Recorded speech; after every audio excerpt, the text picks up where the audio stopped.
Syederalun, 13 rumah di Desa Pulau Ara, Gedong Tengoh, Kecamatan Juang Biren pada Jumat 20 Maret 2020 malam sekitar pukul 21.30 waktu Indonesia Barat terbakar.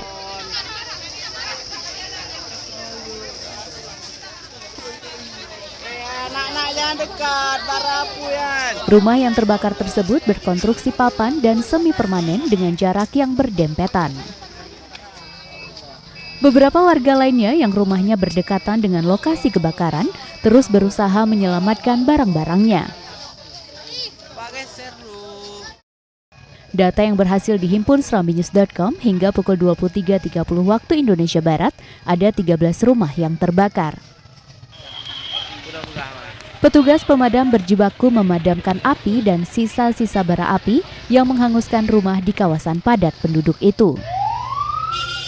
Sampai kini belum diketahui pasti penyebab kebakaran yang melahap 13 rumah tersebut. Dari Biren, Ferizal Hasan, Serambi On TV.